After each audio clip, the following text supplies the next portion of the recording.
मनकेश लाल यादव आजमगढ़ की पावन धरती से आप सबके तहे दिल से आभार व्यक्त करता नहीं।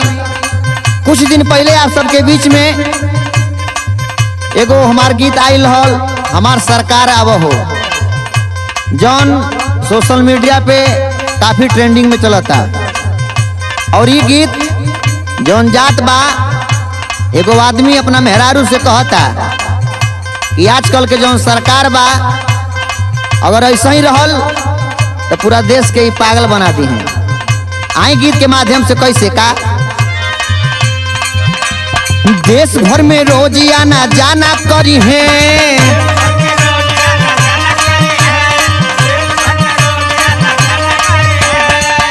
और पूछला पे बात नाना नाना करी है।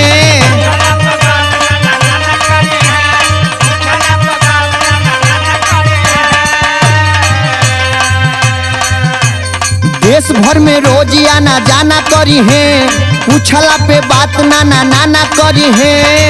सुनो कहीं ईवीएम जरा दी है, कहीं चंदा चुरा ली है। ए रानी हो पगले बना दी है, पूरा देश के पगले बना दी है। पागल बना दी है।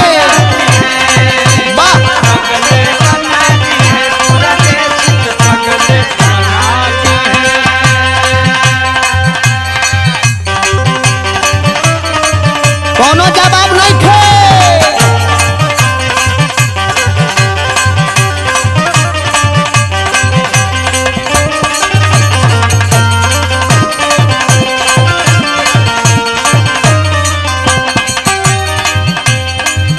और वो आदमी कहता कि इन्हन लोगन के झूठ बोलला के चोरी कैला के आदत खानदानी हो।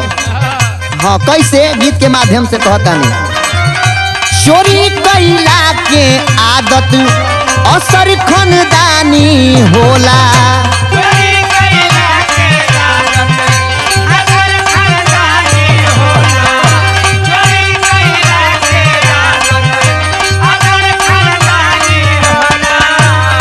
और धर्म के नाम पे लूटल बहुत आसानी होला।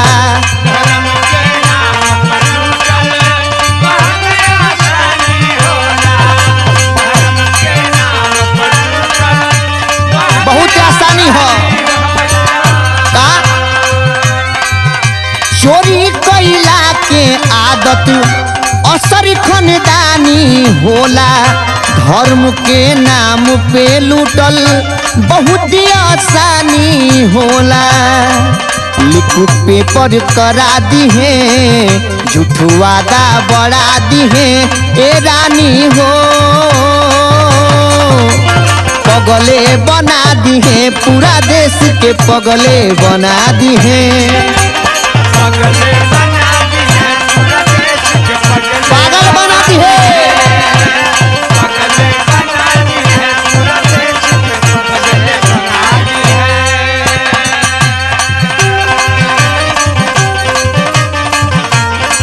अरे वाह वाह रे हीरा भैया।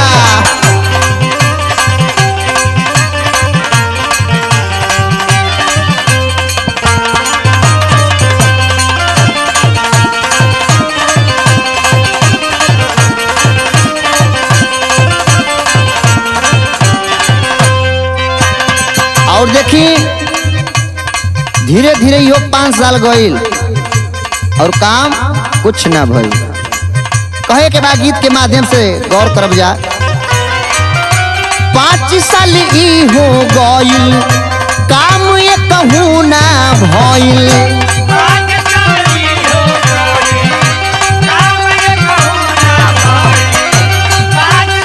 ना भइल।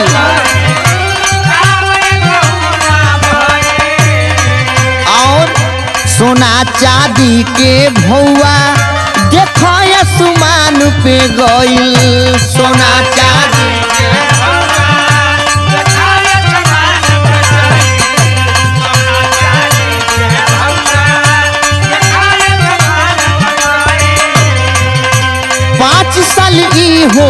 गइल, काम ये कहू ना भइल, सोना चानी के भौआ देखो आसमान पे गइल।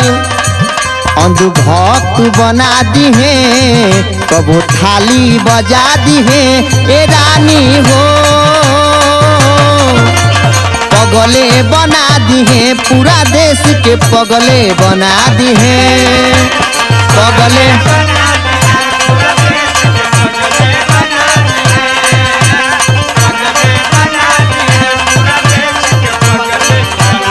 और देश भर में रोज आना जाना करी है, पूछला पे बात नाना नाना करी है।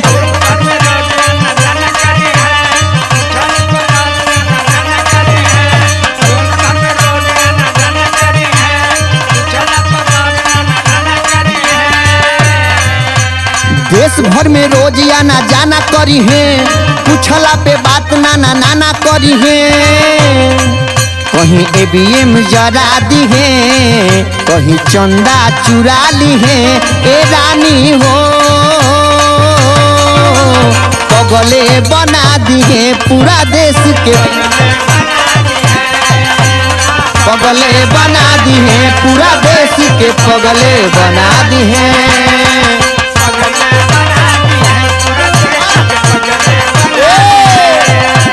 पगले पूरा देश के